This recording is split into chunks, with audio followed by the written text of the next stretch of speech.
Olá, irmãos. Novamente estamos aqui para estudar a palavra de Deus. Oséias 6:3 diz: Conheçamos e prossigamos em conhecer o Senhor. É nosso desejo que você não só esteja lendo a Bíblia, mas esteja ansioso de conhecer mais do Deus da Bíblia. Nós conhecemos Ele através da Bíblia, mas é possível alguma pessoa estar apenas procurando conhecer fatos sobre Deus e não a pessoa de Deus. Nós queremos conhecer o Senhor. Nós temos estudado vários dos seus atributos. Hoje nós vamos estudar sobre a soberania de Deus. Nós temos estudado já a santidade de Deus, o amor de Deus, a onipotência, a onipresença, a onisciência de Deus, sua personalidade, a trindade. Nós estudamos a espiritualidade de Deus, a vida de Deus, a imutabilidade de Deus, a eternidade de Deus. Então hoje vamos gastar um tempo estudando vários textos da Bíblia que falam sobre a soberania de Deus. Isaías 46:9 está escrito: Lembrai-vos das coisas passadas desde a antiguidade, que eu sou Deus, e não há outro Deus, não há outro semelhante a mim, que anuncio o fim desde o princípio e desde a antiguidade, as coisas que ainda não sucederam, que digo, o meu conselho será firme e farei toda a minha vontade. O rei Nabucodonosor, ele entendeu que o seu poder era seu reinado, sua influência, seus exércitos e sua força eram absolutamente nada se comparados à soberania de Deus. E ele diz lá no livro de Daniel, capítulo 4, versículo 34 a 35, depois dele ter sido humilhado por Deus, ele que era o maior dos monarcas de todo o mundo, rei da Babilônia, ele foi humilhado por Deus, se tornou quase como um bicho, mas quando veio a sua inteligência novamente, ao fim daqueles dias, eu, Nabucodonosor, levantei os olhos ao céu, tornou-me a vir o entendimento, e eu bendisse o Altíssimo, e louvei e glorifiquei ao que vive para sempre, cujo domínio é sempiterno, e cujo reino é de geração em geração. Todos os moradores da terra são por ele reputados em nada, e segundo a sua vontade. Ele opera com o exército dos céus e os moradores da terra. Não há quem lhe possa deter a mão, nem lhe dizer: que fazes? Agora, pois, eu, Nabucodonosor, louvo, exalço e glorifico o Rei do céu, porque todas as suas obras são verdadeiras, e os seus caminhos justos, e pode humilhar os que andam na soberba. Essa é uma declaração fruto do seu arrependimento, de reconhecer que ele era tão soberbo diante de Deus, e agora ele sabia que não era nada. Eu penso que ele se converteu e creu no Deus de Israel, ainda que ele não menciona o Deus de outros, né? Deus de Daniel, por exemplo, ele fala o Deus Altíssimo, o soberano. E ele reconheceu então a grandeza do Deus verdadeiro. Então nós iniciamos esse estudo semana passada, falando até aqui sobre a pessoa de Deus, e agora vamos considerar os propósitos de Deus. Trataremos de questões muito polêmicas em teologia, especialmente no que se refere à relação entre os decretos de Deus e a realidade do mal e da salvação dos homens. Primeiramente, nós precisamos discutir a definição dos decretos de Deus. Deus é soberano, E o que seria então os seus decretos? Cremos que os decretos de Deus são o seu eterno propósito, baseados em seu sábio e santo desígnio, pelo qual ele, livre e imutavelmente, para sua própria glória, ordenou eficaz ou permissivamente tudo o que acontece. Então, nós já temos estudado essa definição e hoje falaremos a respeito da prova dos decretos. E eles não são como erroneamente algumas pessoas supõem, né, que são inconsistentes com o livre-arbítrio do homem e também não tornam Deus o autor do pecado. Nós aprendemos através da história de Jó. No capítulo 42, versículo 2, Jó disse o seguinte: Bem sei que tudo podes, e nenhum dos seus pensamentos, e nenhum dos seus planos pode ser impedido. Nenhum dos seus planos pode ser frustrado. O que temos aprendido na história de Jó é que Deus sabe o que está fazendo. Deus conhece os nossos limites. Não podemos contrariar Deus. Podemos sim confiar na sua justiça e saber que Deus lidera a história para o nosso bem. Então, terminamos semana passada com essa declaração que traz um grande conforto para nós, né? Descanse na soberania de Deus. É tão bom saber que Deus tem o controle de todas as coisas. Para todos os lados que olhamos, temos visto morte, temos visto tristeza, temos visto desespero e uma até desesperança da parte de muitos, mas nós que conhecemos a palavra de Deus, podemos conhecer Deus.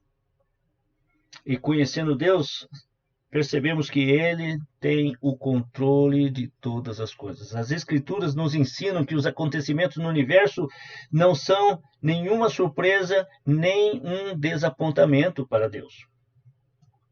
O que ocorre no universo não é tampouco o resultado do capricho ou vontade arbitrária da parte de Deus. Mas sim, nós podemos dizer que o que ocorre é a execução de um propósito e plano completamente definido por Deus. Vamos examinar algumas passagens da Bíblia que falam sobre esse controle absoluto que Deus tem. Isaías 14, 24. O Senhor dos Exércitos jurou, dizendo: Como pensei, assim sucederá, e como determinei, assim se efetuará. Olha só versículos 26 e 27. Este é o conselho que foi determinado sobre toda esta terra, e esta é a mão que está estendida sobre todas as nações. Porque o Senhor dos Exércitos o determinou, quem, pois, o invalidará? E a sua mão estendida está, quem, pois, a fará voltar atrás? Então, Deus tem o controle absoluto de todas as coisas que ocorrem neste mundo. Nós podemos questionar, nós podemos nos admirar, mas o fato é que Deus não se surpreende, nada pega Deus de surpresa, porque Deus tem determinado já. E o que está acontecendo está dentro daquilo que Deus planejou e está executando.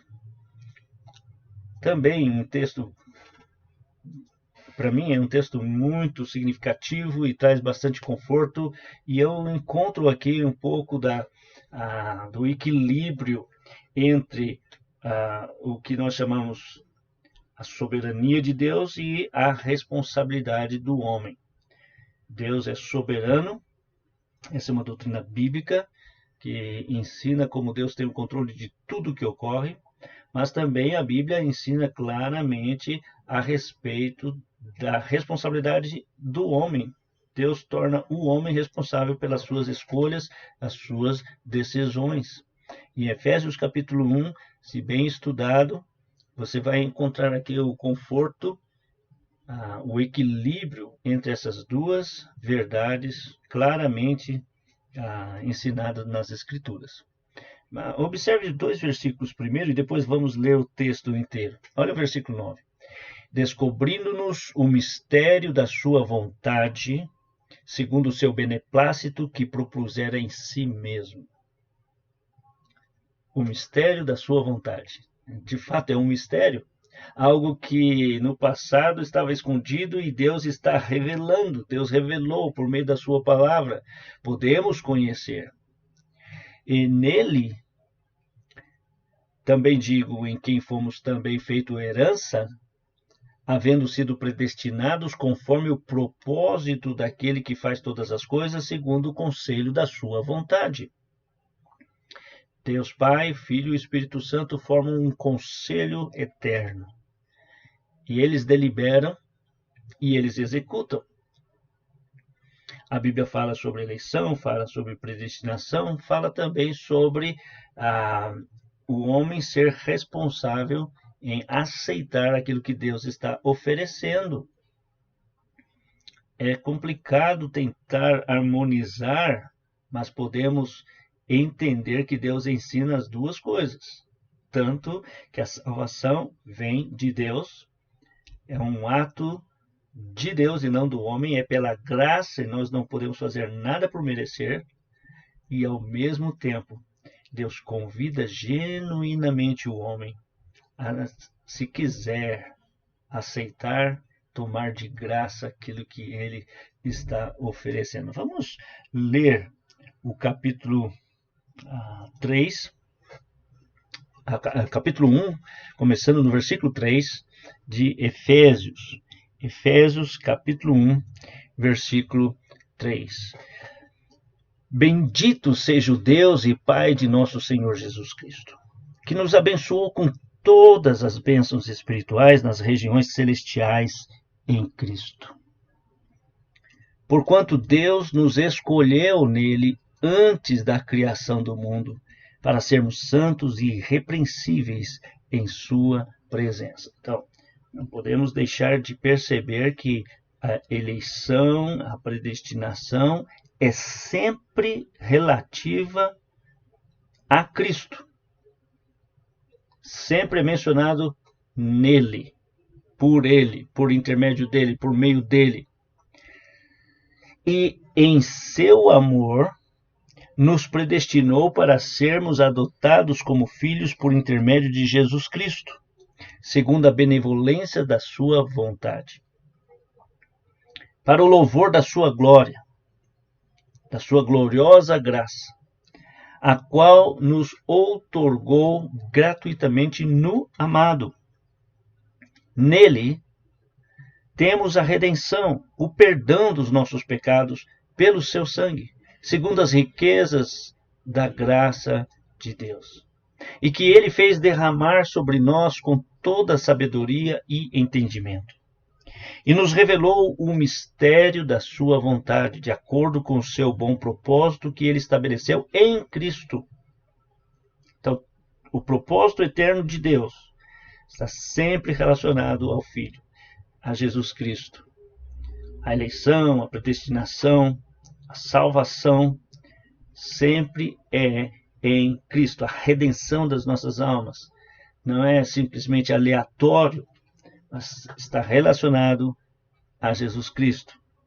Isto é, de fazer convergir em Cristo tudo quanto existe, todos os elementos que estão no céu como os que estão na terra, na dispensação da plenitude dos tempos. Nele fomos também escolhidos. Nele fomos também escolhidos, tendo sido predestinados conforme o plano daquele que cria absolutamente tudo de acordo com o propósito da sua própria vontade. A predestinação teve um propósito, e é trazer a glória de Deus, com o objetivo de que nós, os que primeiro esperamos em Cristo, sejamos para o louvor da sua glória. Ainda que os propósitos de Deus, Os decretos de Deus são atemporais, não está relativo ao tempo.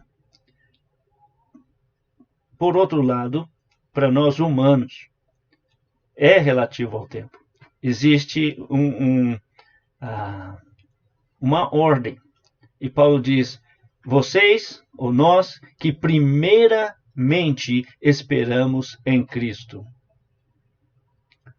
Nele, igualmente vós, tendo ouvido a palavra da verdade, o evangelho da vossa salvação, isso é, primeiro você ouviu o evangelho, a palavra da verdade, e tendo nele também crido, crer vem depois de ouvir.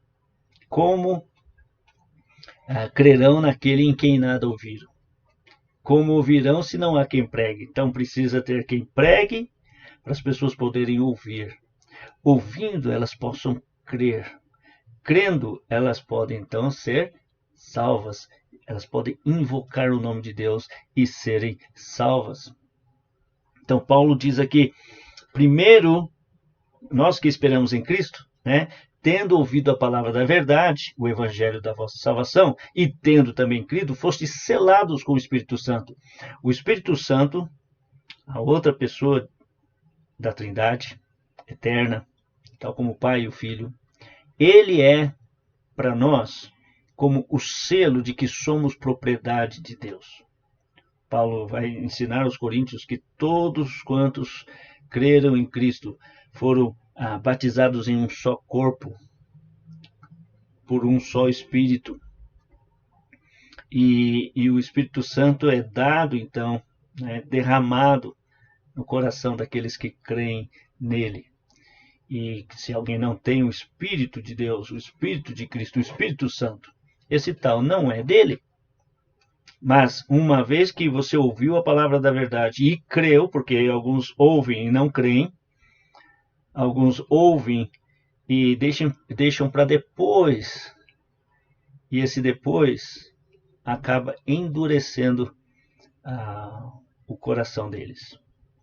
Mas aqueles que ouvem e creem são selados, como agora fazendo parte da propriedade de Deus. Ele diz aqui no versículo 14 que o Espírito Santo é a garantia da nossa herança, para a redenção da propriedade de Deus, para o louvor da sua glória. Então, daí Paulo agradece e ora, mas ele explica para nós aqui o fato de que na eternidade, antes da fundação do mundo, Deus já tem escolhido, predestinado, formando um corpo para a sua glória e com o objetivo também de nos fazer semelhantes a Cristo. Mas, ainda que foi na eternidade, existe uma certa ordem. Primeiro precisa esperar em Cristo, crer em Cristo, ouvir o Evangelho, crer nele e assim receber o Espírito Santo como marca da propriedade de Deus.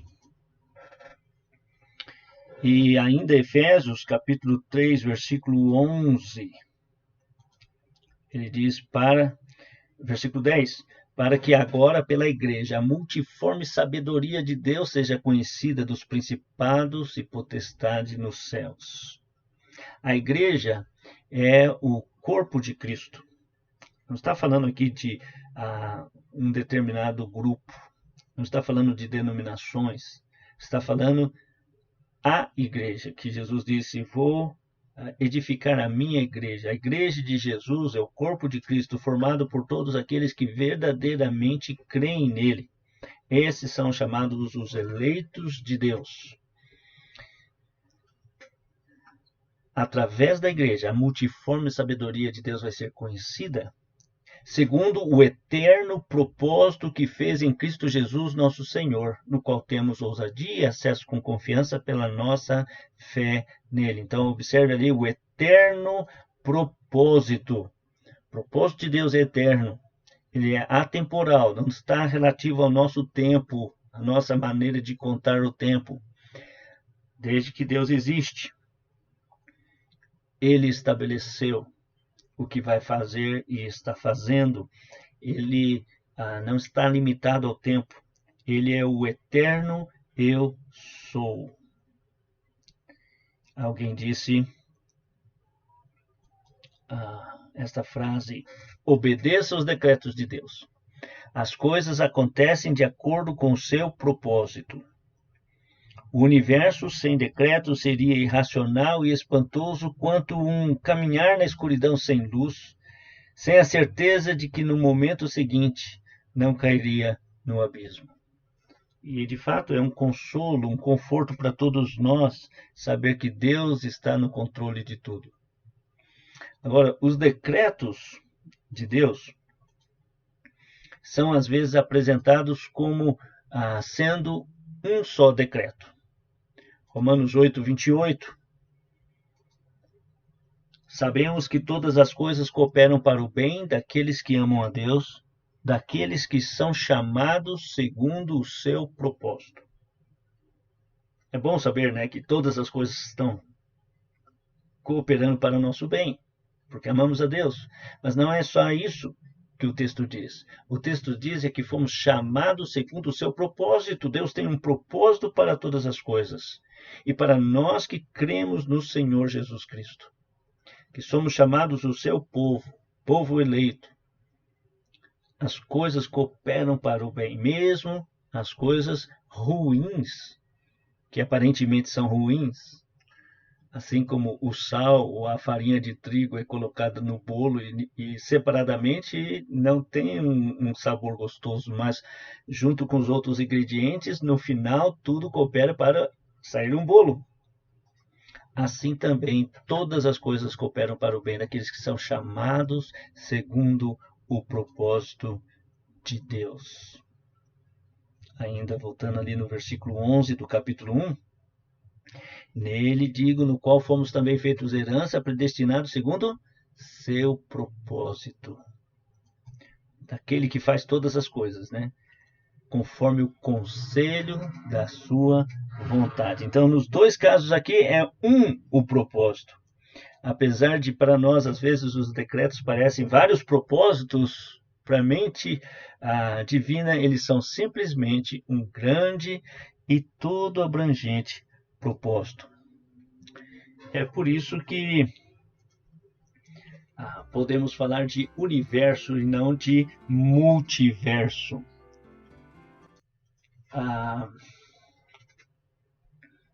E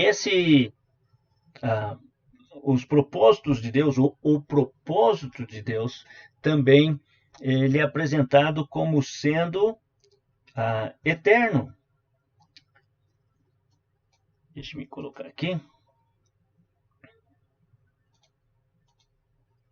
E nós vamos ler várias referências, né, em que os propósitos de Deus são apresentados como sendo só decreto, mas também apresentados como sendo eternos. Efésios 3:11. Segundo o eterno propósito que estabeleceu em Cristo Jesus, nosso Senhor. 1 Pedro 1:20.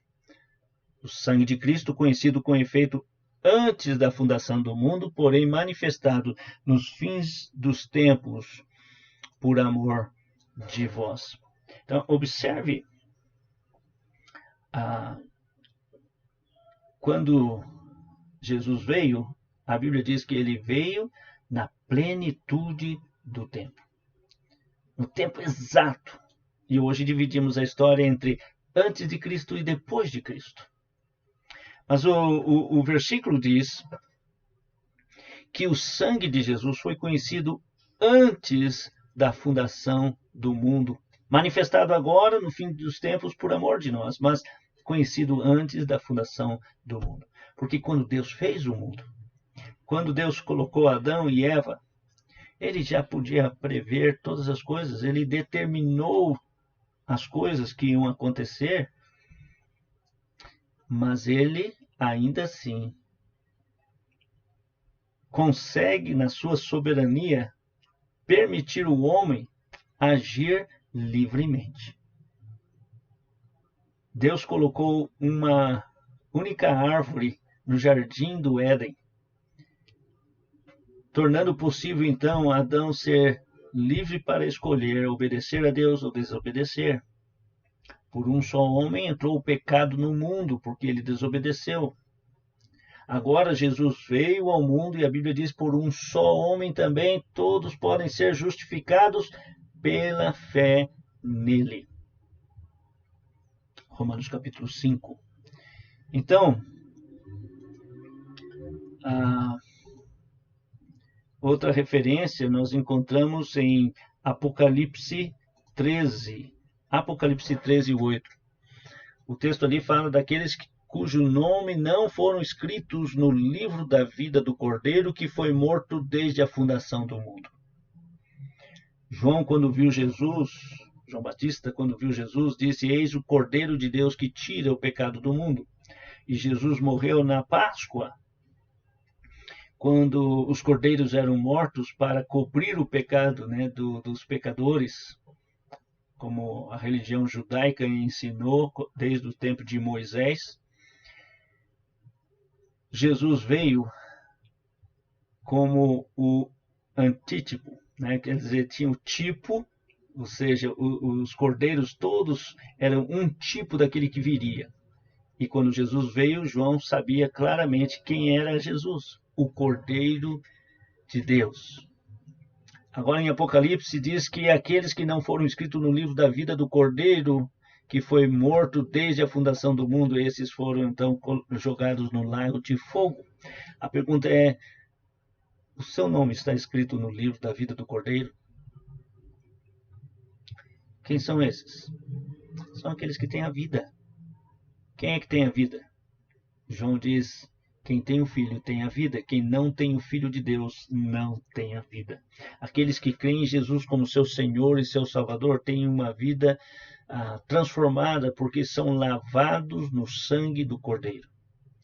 Ao crerem em Jesus, eles se arrependem dos seus pecados e eles têm suas vidas mudadas.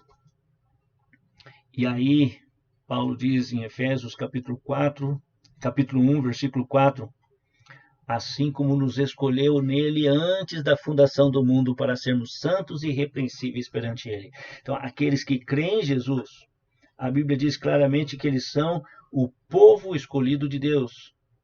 E essa eleição ocorreu fora do tempo.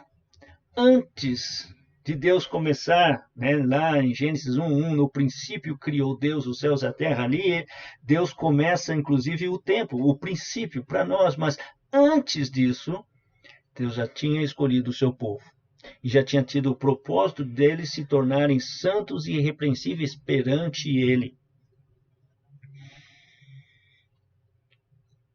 E ainda, 2 Timóteo 1:9 diz: pois ele nos salvou e chamou com uma santa vocação.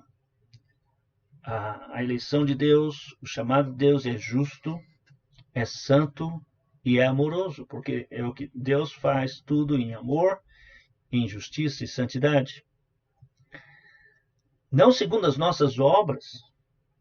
Deus não escolheu, não salvou ninguém porque fez alguma coisa boa, alguma coisa digna de elogio, mas foi segundo o seu próprio propósito e graça que nos foi dado em Cristo Jesus, antes dos tempos dos séculos. Deus é eterno, e as coisas que ele determinou, predeterminou, é atemporal, não está relativo ao tempo.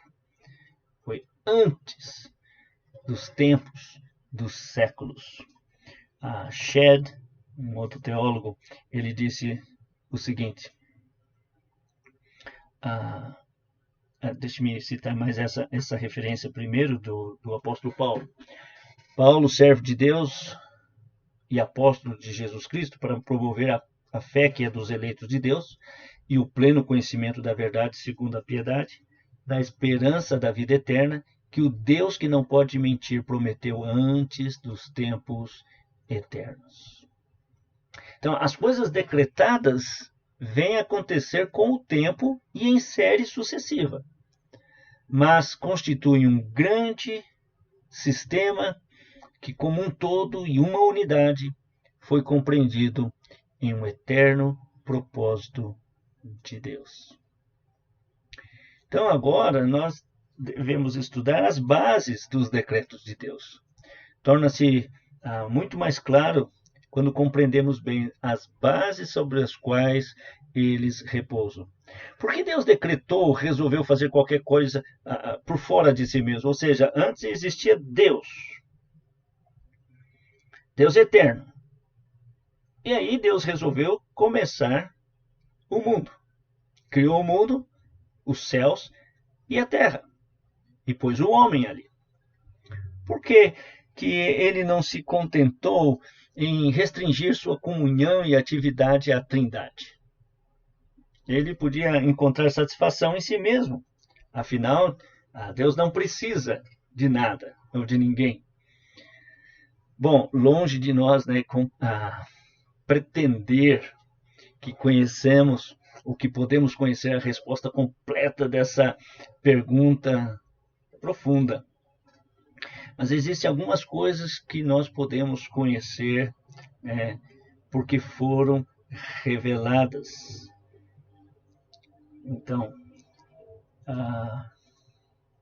aquilo que foi revelado, podemos conhecer. Como disse alguém, acredito porque Deus diz isso na Bíblia. Então, Moisés, em Deuteronômio 29, ele diz: as coisas encobertas pertencem ao Senhor nosso Deus, porém as reveladas são para nós e para nossos filhos, para sempre, para cumprirmos todas as palavras dessa lei. Então eu gostaria de enfatizar o fato de que os decretos de Deus, eles não se originaram da necessidade. Deus não tinha que fazer o que ele fez. Ele encontrava satisfação plena em si mesmo. Porém, ele revela que fez. E nós aceitamos o que Deus revela. As causas, as razões de Deus devem ser razoáveis, devem ser justas, devem ser baseadas no seu amor. Mas Deus não precisava decretar coisa alguma, nem era limitado por coisa alguma além dele mesmo ao fazer seus decretos. Na realidade, nada havia além de Deus para influenciá-lo na época em que ele o fez. O que ele decretou, ele fez livremente, voluntariamente.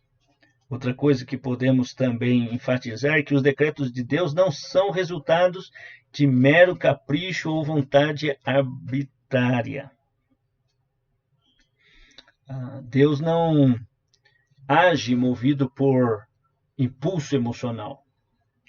Ele sempre age racionalmente. A nossa fé é também racional. Nós podemos crer em Deus por causa daquilo que ele revela e faz sentido. Agora, o homem não encontra o mesmo pensamento de Deus, porque Deus é superior. Então, ele não pode, por si mesmo, chegar a raciocinar como Deus. Deus pode não desvendar suas razões para decretar uma coisa em vez de outra, mas podemos ter certeza de que sempre há uma razão para isso.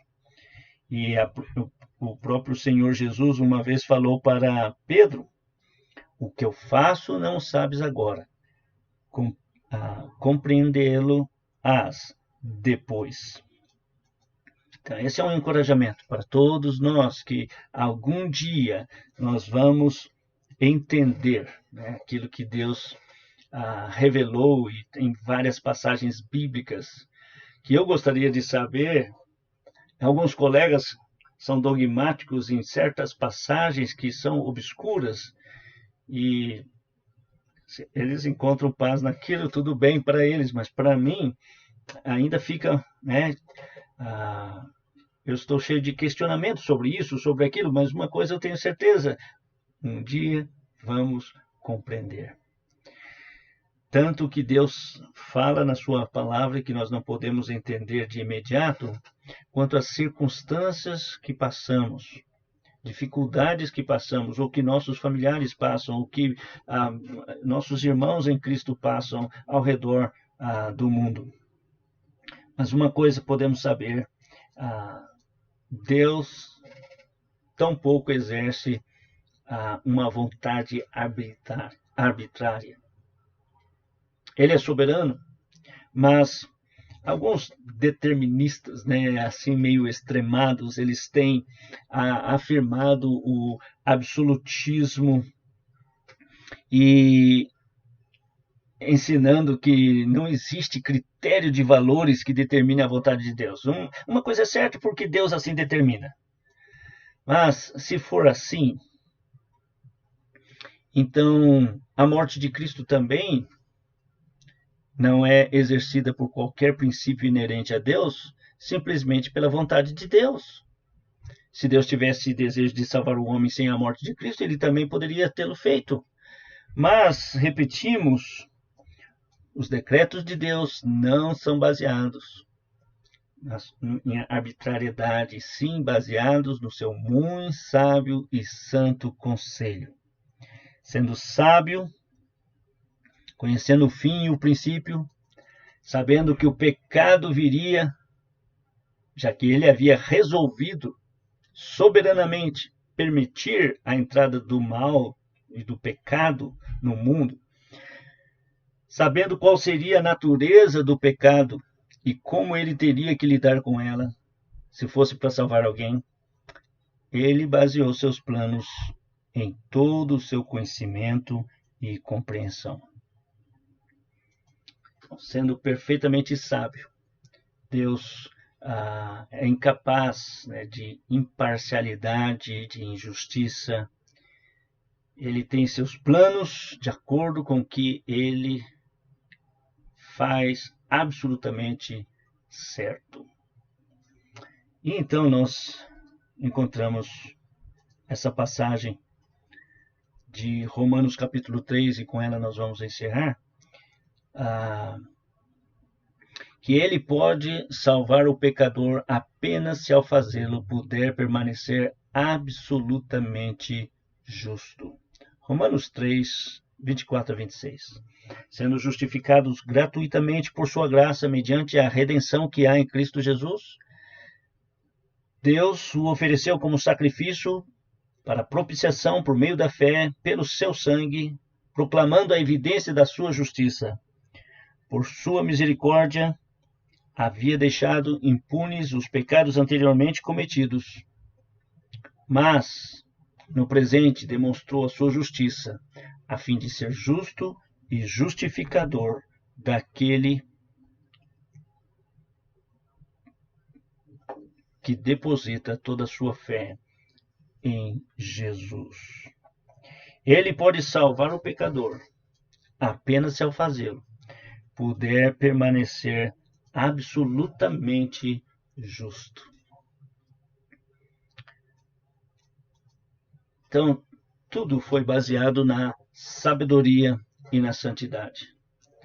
Que ele fez os decretos, que ele decretou tudo o que vai acontecer, tanto seus decretos eficazes quanto permissivos, tudo é baseado na sua justiça, na sua santidade e no seu amor. Deus então pode ser justo e justificador. Ele não cometeu injustiça ao declarar o pecador justo. Quem são os pecadores que ele declarou justo? Aqueles que creram no seu Filho.